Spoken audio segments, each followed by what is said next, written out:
CBS Radio Mystery Theater presents...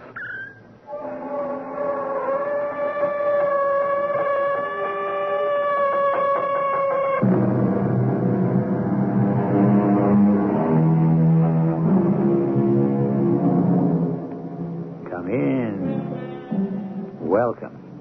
I'm E.G. Marshall. We turn this time to a classic melodrama, an incredible chiller. I say incredible because it was written by a 19th century lady who seldom left her house. I speak, of course, of Charlotte Bronte, most famous of the three literary sisters whose strange brother, Patrick Branwell, was the prototype for some of the men in their novels. The day of the governess is past, but she was quite a fixture in the days when opulent mansions housed the wealthy, with a housekeeper and staff of servants who sometimes shared dark secrets. What's the matter with you this morning, Miss Jane? You look peaked. Another one of those terrible nightmares, Mrs. Fairfax. Such things are omens. My dead husband has been rising from his grave to tell me no good will come to this house. This house is the happiest home I have ever known. Then why do you dream of death and destruction? It must have been the storm. The moors were wild with thunder and lightning. I'm begging you, Miss Jane. Get away from here. Leave Mr. Rochester and Thornfield Hall alone before it's too late.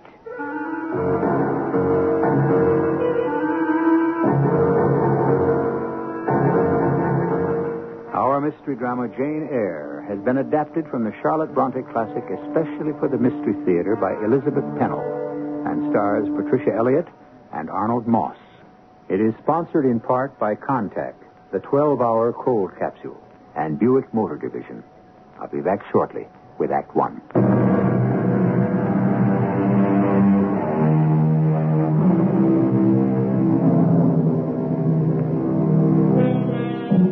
Now to meet our Victorian heroine. Jane Eyre has been hired as a teacher with one pupil in a mansion which dominates a remote English countryside, a setting much like that where the Bronte sisters lived and dreamed of adventure. As we begin, Jane has volunteered to post a letter for the housekeeper. The nearest village is 2 miles away, but she welcomes the opportunity to walk by herself across the moor. It is a January afternoon, and the ground is hard, the air still, and the road lonely. At the top of the hill, Jane pauses to enjoy the view. And suddenly, she is not alone.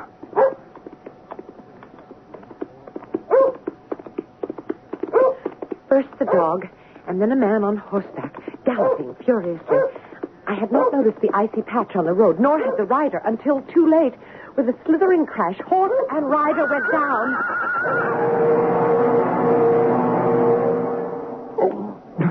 What the deuce? Are you injured, sir? I'm not sure. Let me help you. Oh, stand to one side. But you're hurt. I'll go for help. No. I don't seem to have any broken bones, only this confounded ankle. You can't stay here on this lonely road if you're unable to mount your horse. Where do you come from? Just below. That house with the battlements? Yes, sir. Well, whose house is it? Mr. Rochester's. Do you know Mr. Rochester? I have never seen him. Well, who the devil are you? I am the governess. I see. Well, if you're not afraid, grab hold of my horse's bridle.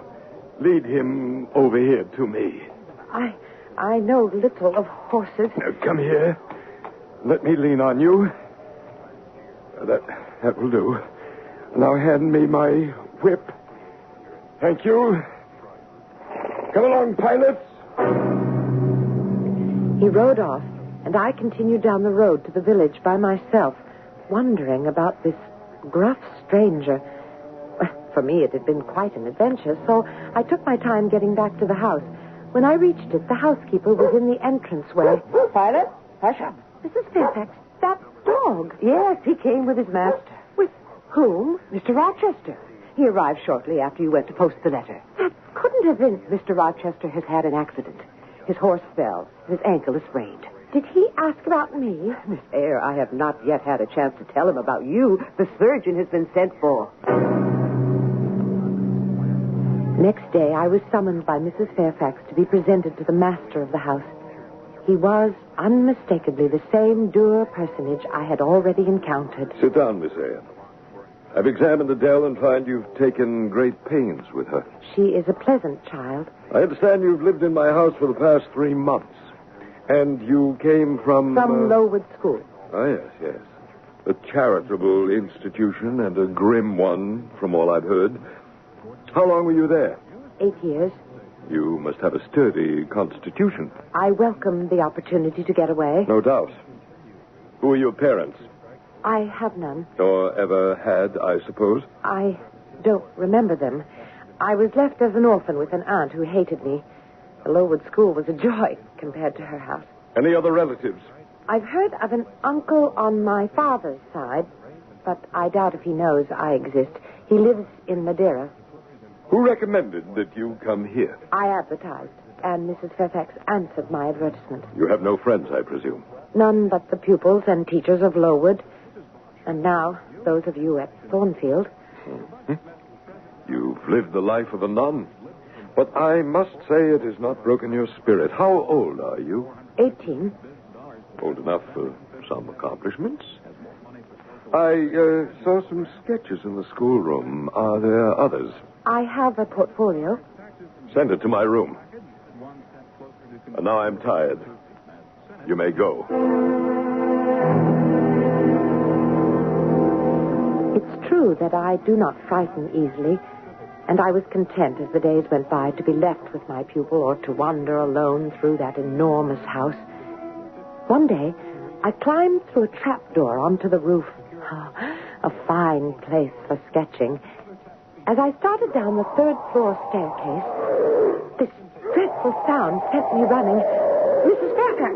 Mrs. Fairfax! Yes, my dear. I didn't know there was anyone upstairs.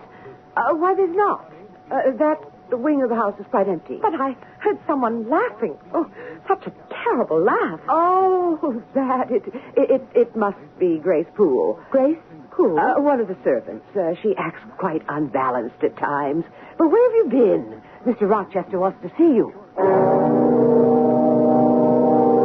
I found him seated by the fire, and as the light played over his stern features, his dark eyes had a softness out of keeping with his manner. He caught me off guard. You examine me, Miss Eyre. Do you think me handsome? No, sir. What faults do you find with me? Mr. Rochester, I shouldn't have answered that way. Don't criticize me. Go ahead.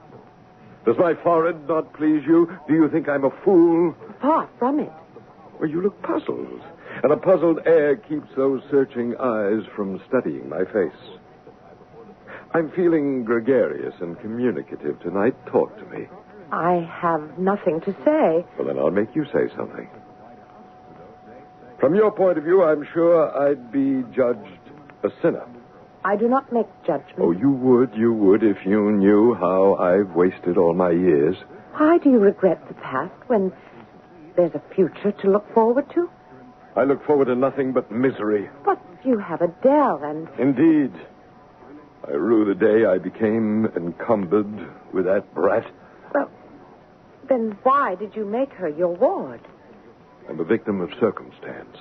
Children annoy me. But I told you I feel talkative. Wouldn't you like to know something about Adele? If you wish to tell me. The child has no more memory of her parents than I do of mine. Her mother was a dancer. I found her in Paris, a glorious creature with whom I fell madly in love. She played me for a fool from the beginning, taking my money, giving a heart to a handsome devil of an army officer by whom she had a child, and claimed the child was mine. Well, does that shock you, Miss Eyre? No.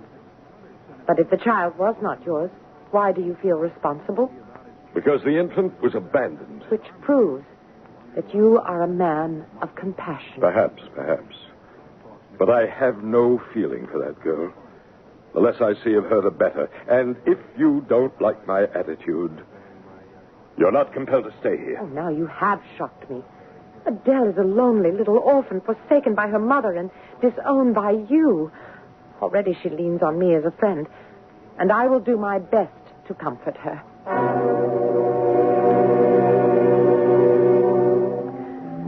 stayed out of his way after that, hoping he would soon be leaving. Then one night, I was awakened. That terrible sound again, followed by a moan which came from just outside my door. With shaking hands, I put on my robe, opened the bedroom door, and... Who's there? Who is there? In the far distance, someone was climbing the stairs. And very faintly, a door closed.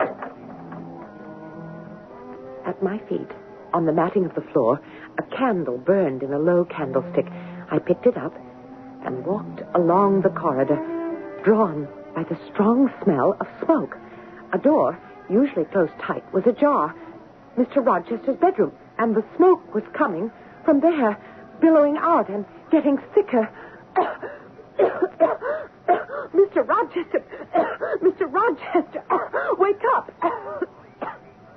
The draperies at the head of his bed were on fire. I grabbed a pitcher from the washstand and...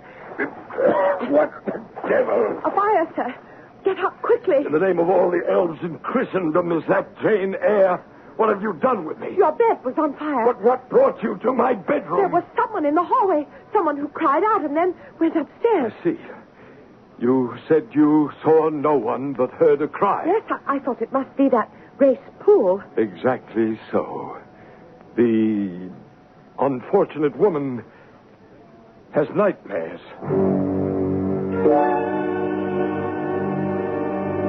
I was relieved to learn next day that Mr. Rochester had taken off on one of his journeys. But when he returned, I saw quite a different side of his complex personality. Oh, Miss Jane, it's nice to have music and laughter in the house. I thought I heard singing last night. There are ladies staying here? Mr. Rochester has brought several guests. There's Mr. Mason, Mrs. Eshton and her daughters, and I wish you could catch a glimpse of Lady Blanche Ingram. What is she like? A great beauty. What a fine couple they make. I'm hoping that what I've heard may be true. And what is that? That they will be married. Oh, Lady Blanche is years younger than Mr. Rochester, but so gay and charming. I tell you, life will be very different at Thornfield Hall. What has come over me? As I lay in bed, my heart is filled with a great longing. Severely, I say to myself, tomorrow, Jane Eyre, look in the mirror and draw your own picture faithfully without softening one defect. Omit no harsh line and write under it, portrait of a governess, disconnected, poor, and plain.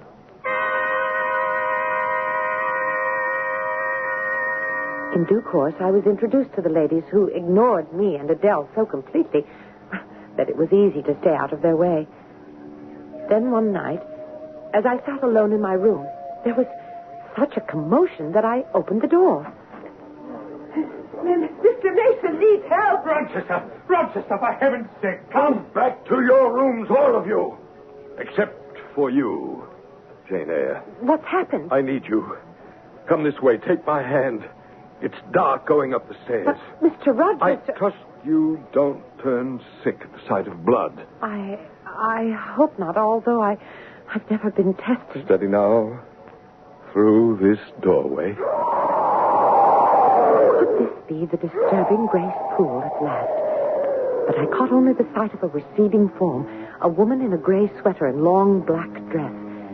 Our attention was focused on the bed, where the guest, Mr. Mason, lay with blood streaming from a gash on his head. Quickly, Jane, hold that basin while I sponge his wounds. She's a fiend incarnate. I won't live through the night. Nonsense, man, nonsense. You've nothing but scratches. She stabbed me. Barely missed my jugular vein. I'm bleeding to death. Courage, Richard. You'll survive. But my arm. She sank her teeth into it. We'll get the doctor as soon as we can. Just be calm. Calm? She sucked my blood and said she would drain my heart.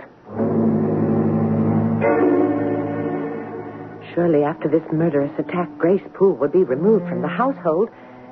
But weeks later, I saw the retreating form of the woman in gray and black starting up the attic stairs, only while she was still on the stairway, from overhead, I heard...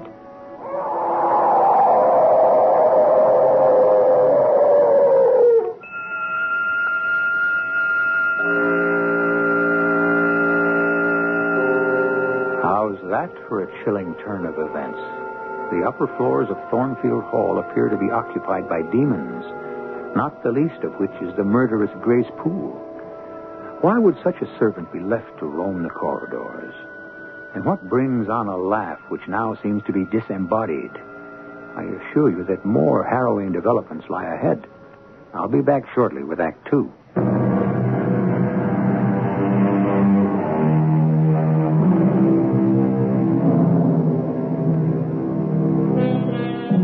The unfortunate Mr. Mason apparently made a quick recovery.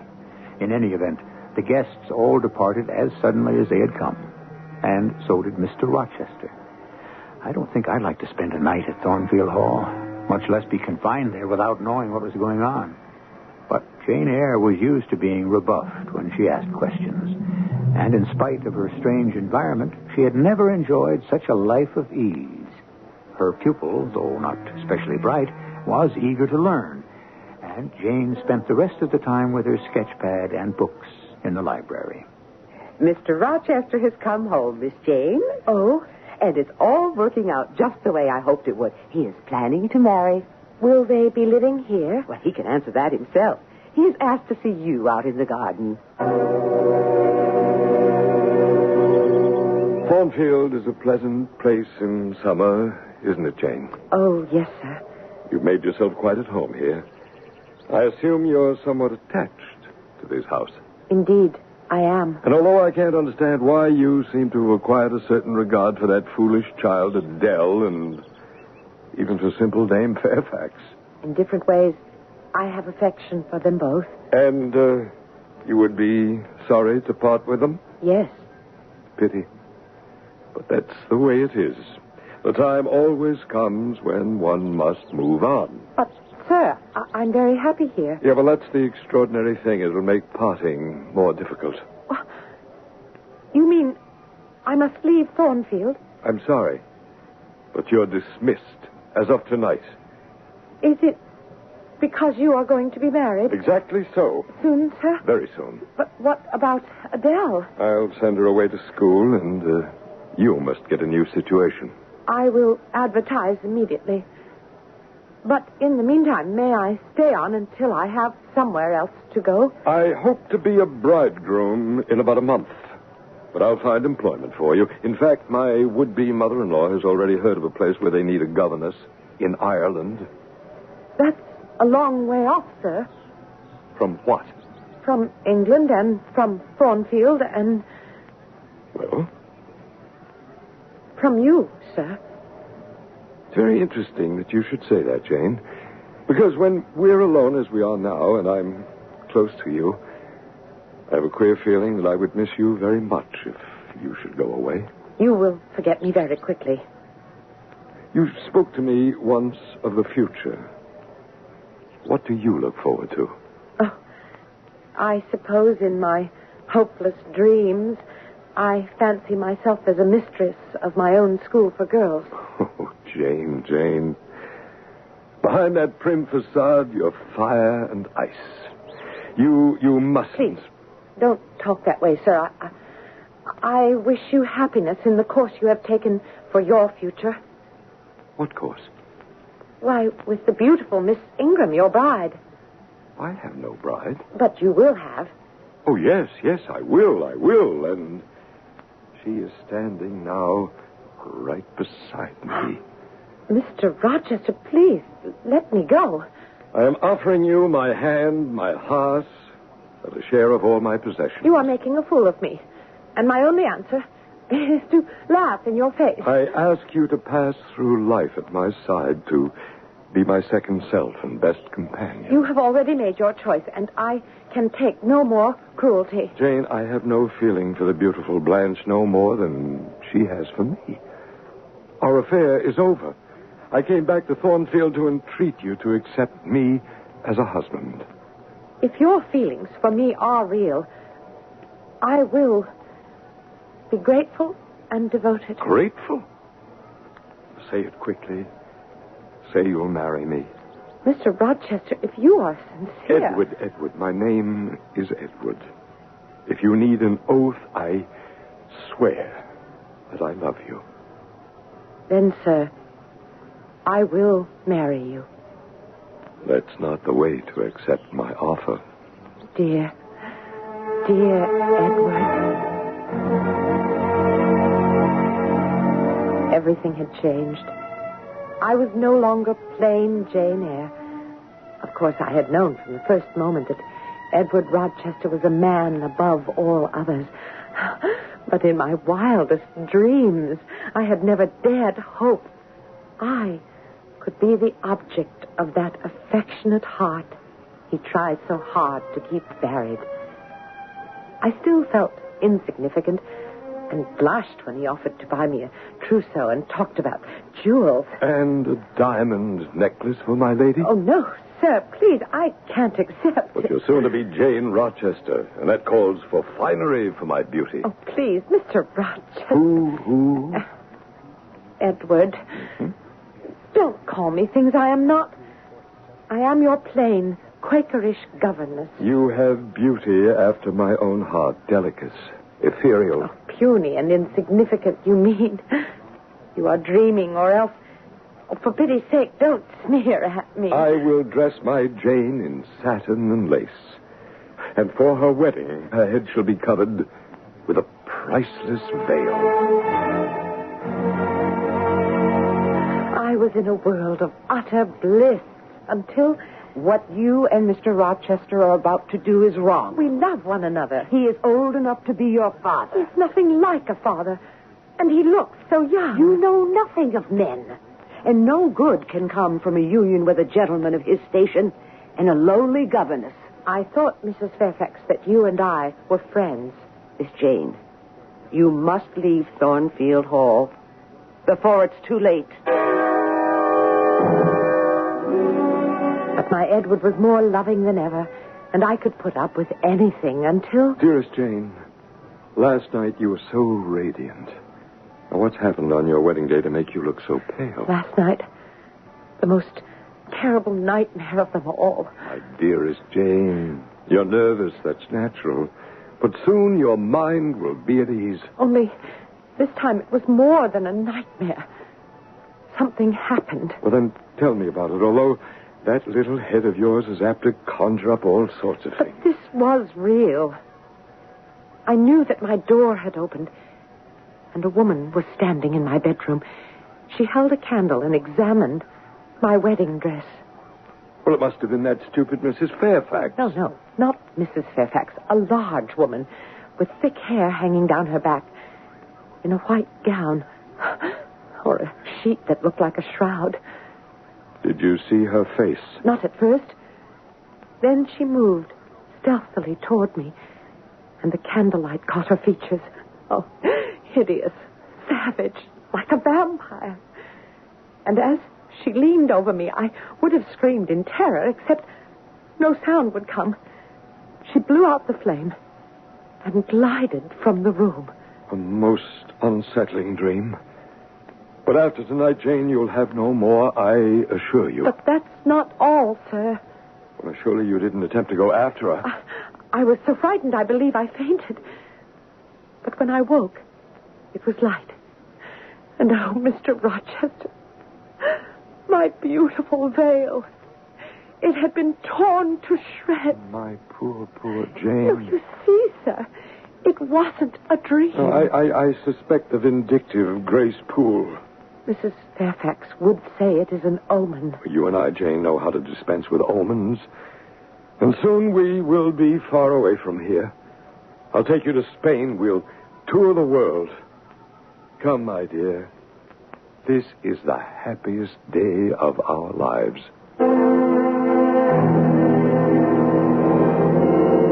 If either of you know any impediment why ye may not lawfully be joined together in matrimony, ye do now confess it. Stop this mockery of a wedding. Mason, how dare you? I might say the same to you, sir. Go on with the ceremony. It cannot take place. Pay no attention to this intruder. Go on, I say. Let Mr. Mason speak. This marriage is unlawful.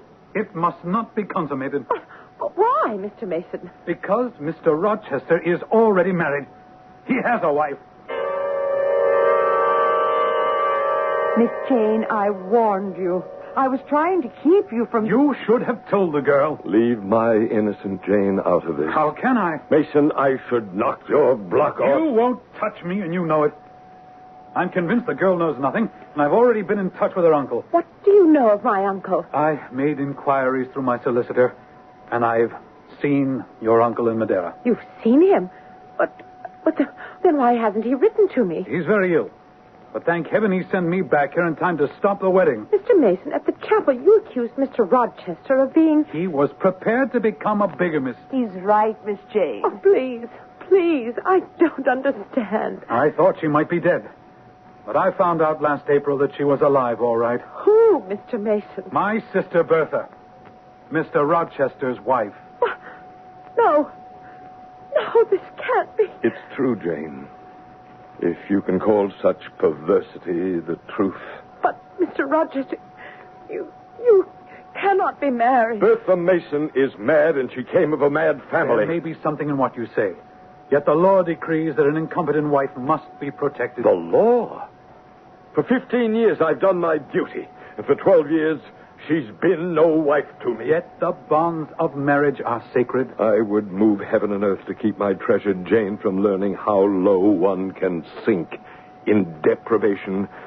But now her eyes must be opened. Mr. Rochester... Lead the way, Mrs. Fairfax. Miss Jane must see for herself what has for so long been hidden on the 3rd floor of Thornfield Hall.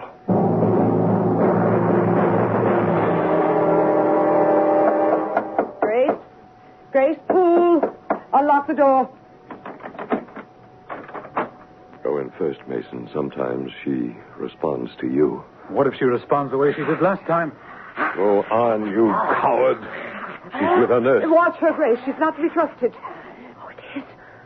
That's the woman who came to my room last night. Or can she be a human creature? Careful, miss. She sees you. Wait until Mrs. Poole has her cornered. She is so cunning. We'd better leave. I know how dangerous she can be. And that, Jane Eyre, is what they call my wife.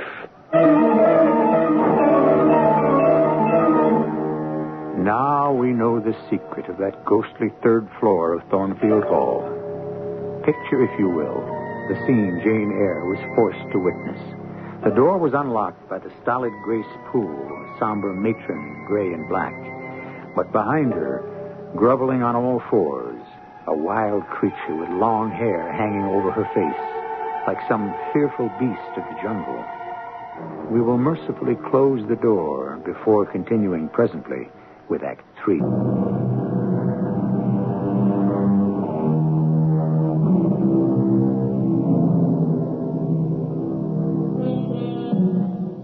After the devastating events on what was to have been her wedding day, Jane Eyre said not a word, but went directly to her room. Mr. Mason made a sudden departure, and Mrs. Fairfax went about her duties as though nothing had happened.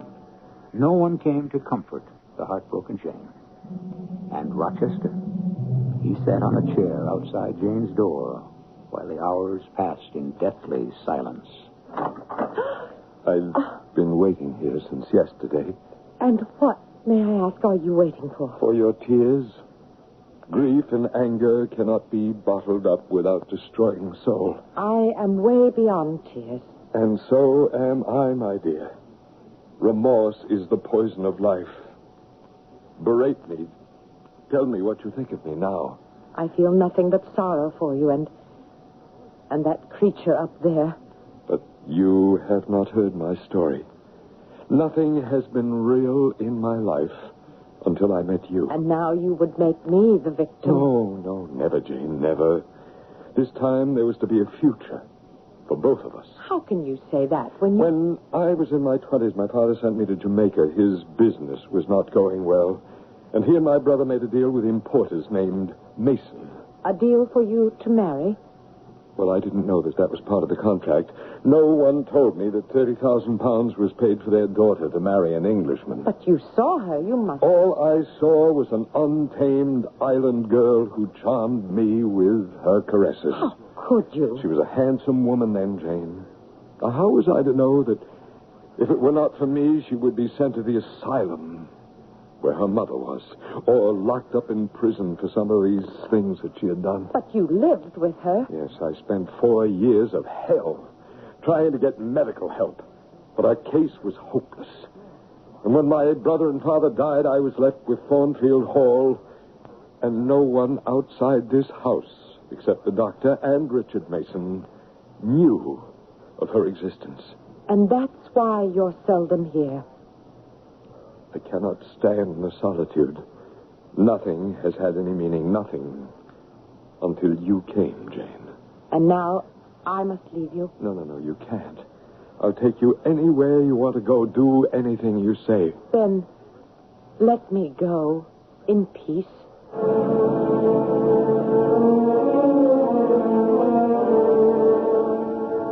I left Thornfield Hall in the dark of night and can scarce remember how I stumbled over the moor until I reached the village.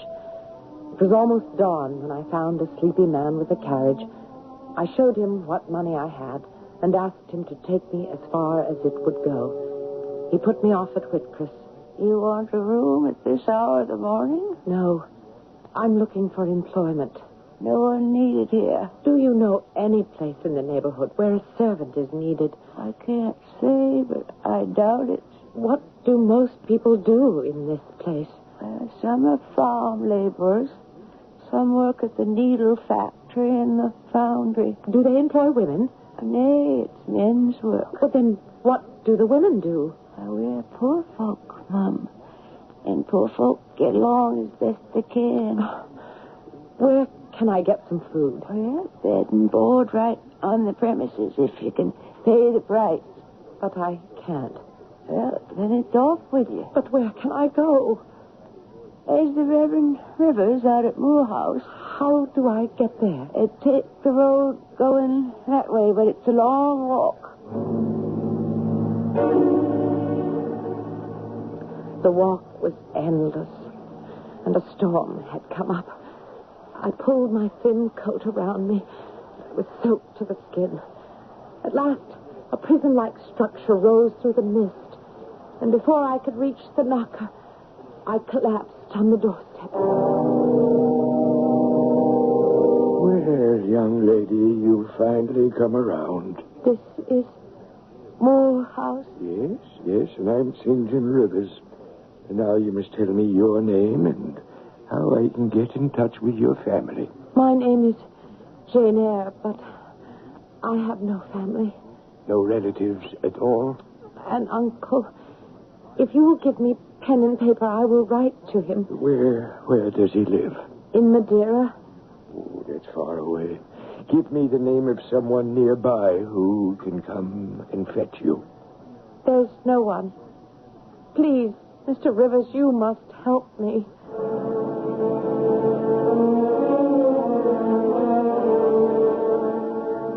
Although my heart was heavy, good fortune came my way. Miss Eyre, you've been of such help at the mission. I don't know how we could have got along without you these past months. And I'm happy to tell you, sir, that I now have a way to repay your kindness. It's been repaid many times over. No, I've heard from my uncle's executor. I'm soon to inherit what seems to be a vast sum of money. Well, I'm happy for you, although I hope this does not mean that you'll be leaving us. I want to share my inheritance with the mission. And then, what I've always wanted, my own girls' school. For the first time in my life, I could make a choice, free to do what I wanted. But more than ever, I was troubled by my dreams. This time of a stern face with tender eyes, a rough yet gentle man who haunted my days and nights. His voice became more insistent. I heard it everywhere. Edward Rochester needed me, and no matter what the consequences, I must return to Thornfield Hall. May I help you? Do you know Thornfield Hall? Oh, yes, I lived there. Did you? Oh, I was the late Mr. Rochester's butler. The late? Is he dead? Oh, I mean the present gentleman's, Mr. Edward's father. Is Mr. Edward Rochester staying now at Thornfield Hall? Oh, no, Mum. How could he be? The place is a total ruin. Well, where is he then? I must see him. Oh, you're a stranger here. You don't know what's happened. Tell me, please. Well, you see, when old Mr. Rochester died, I was sent to work at Ferndean. And I was only called back to the hall after some curious events had taken place. Go on. Well, there was this little snip of a governess who started the whole thing. What are you talking about? She deserted Mr. Rochester, you see, when he needed her most. Poor, lonely man that he was. When Mr. Rochester's ward was sent off to school and Mrs. Fairfax went to live with her sister, I was called back to look after Mr. Rochester. Please, man, where is Mr. Rochester? I like to tell things the way they should be told, straight through from beginning to end. Except for those two on the third floor there. Well, there was just me and Mr. Rochester in that big house. And it was the middle of the night. I won't need anything more, John. Why don't you go to bed? Oh, I should think you'd do the same, sir. But if you're going to stay here, let me build up the fire. No. I'd rather stare into the coals. I'll go to bed when I feel that sleep will come. Oh, I could fix you a hot drink. No, nothing. Thank you. Oh, good night then, sir. What's the matter with you? Are you catching cold? No. It's Mr. Rochester. There's smoke pouring down from the upper story. We'll close the door. We'll break the window and take the outside stairway to the second floor. The left wing of the house is on fire. Where is Grace Poole? Fast asleep, I imagine. Sometimes she takes a drop too much. That's what I'm afraid of. And when Bertha gets loose, anything can happen. Look, sir. Up there in the roof. Mrs. Rochester. Good Lord. Bertha! Bertha! Oh, she'll be consumed by the flames. Let's get to her. Oh, you can't, sir. Pitiful as it is, there's nothing you can do. I must try. Bertha! Sir, let her go. Bertha! She's jumped. Mr. Rochester, look out, sir. He tried to reach her. Oh, he tried, but it was no use. She was dead. As dead as the stones on the courtyard where her broken body lay. But it was Mr. Rochester I worried about. He was injured? Caught under a falling beam. Oh, you assured me he is alive. Oh, yes. He is alive. But many think he had best be dead. But where is he? Is Mr. Rochester in England? Aye, he's in England. He's not able to go much of anywhere now. He was hurt that badly in the fire. Oh, Mr. Rochester is completely blind.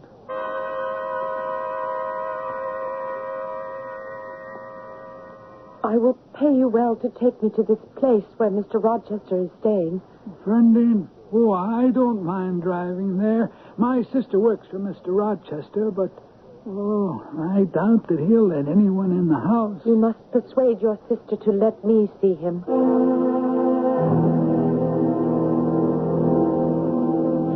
Ask your sister to give me the tray. I will take it to Mr. Rochester. Oh, I hope we're not doing wrong by letting you into his house. Well, if he orders you out, I'll drive you back to the inn. Father, be quiet. What makes you so excited? Mary, is that you? Mary is in the kitchen. Who is that? Pilot knows me. But don't take advantage of these sightless eyes. That voice... No, it can't be. Speak again. You called me, and I have found you. Give me your hand. Oh, there's no mistake. Jane Eyre. It is, sir. Am I hideous, Jane? Yes, Mr. Rochester. But then you always were, you know. That's my spirited girl. Great heaven, Jane, how I've missed you. I gave up searching. Where have you been? It's a long story, sir.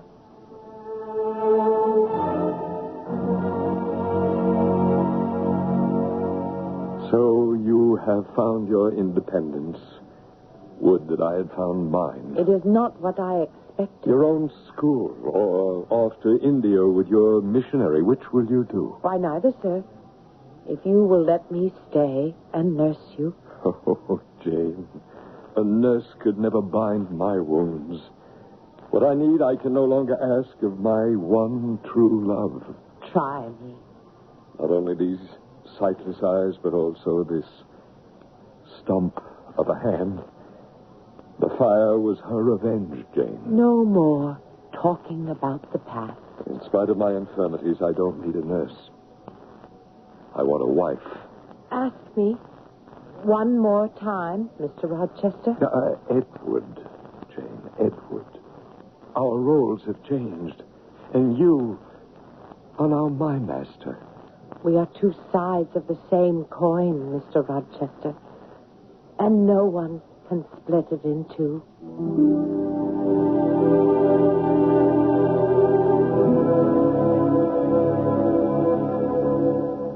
Perhaps it seems unreasonable that everything worked out so well for such a pair.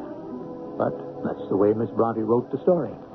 Along with a number of coincidences we have not had the time to report. At the very end, Charlotte Bronte tells us that Rochester regained the sight of one eye, and that he and Jane lived happily ever after. I'll be back shortly.